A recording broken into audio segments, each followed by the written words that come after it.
Aujourd'hui, le BIM est quelque chose qui, tout le monde en est convaincu, et devient de plus en plus indispensable. L'état de l'art, à mon avis, vous avez deux niveaux. Vous avez la réalité sur les grosses entreprises, les gros bureaux qui sont partis et qui, eux, exploitent tout cela très très bien et commencent vraiment à en retirer toute la quintessence. Et puis vous avez la notion de BIM pour tous, où là, on va jusqu'aux artisans, etc. Donc l'état de l'art sur les gros projets, je crois qu'il n'y a pas de discussion possible. Tout le monde est en train de, sinon a déjà fait l'expérience, mais est en train de vivre toute cette révolution numérique.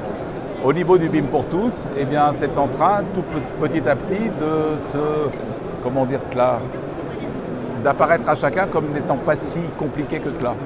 C'est-à-dire qu'aujourd'hui, on se rend compte que les maquettes, le 3D, l'information que tout cela, et on commence à parler des smart cities, des villes et de tout ce que ça va générer derrière, tout compte fait, c'est accessible, même aux petites structures, même à la bout de la chaîne, à l'artisan et à tous ces gens-là.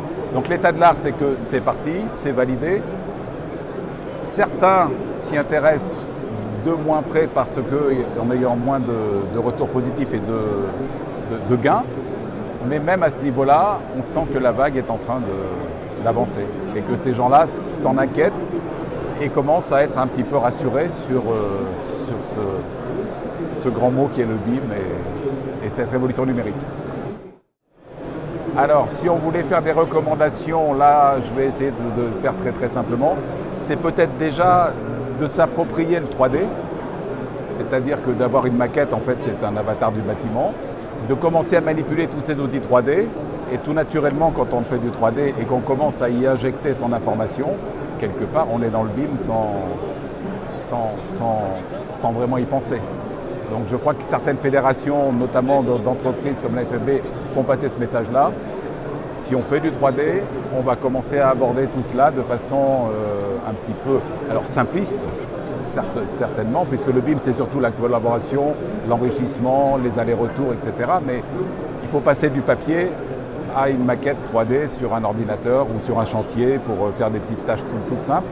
Et après, naturellement, quand on a passé cette étape, on a envie d'aller plus loin et on arrive dans les vrais processus BIM. Le collaboratif, c'est le fond du BIM, c'est-à-dire que toute l'info de tout intervenant sur le projet, au niveau ingénierie ou au niveau chantier ou au niveau gestion patrimoniale derrière, se retrouve centralisée. Donc obligatoirement, ça doit aider à tous ces rapports entre tous les intervenants.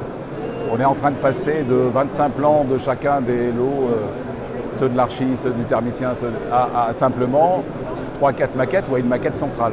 Donc obligatoirement, chacun ayant l'info de tout à chacun, ça devrait de toute façon, ça ne peut qu'optimiser ces relations et optimiser les échanges et la perception qu'a chacun de tout le travail des gens de l'équipe.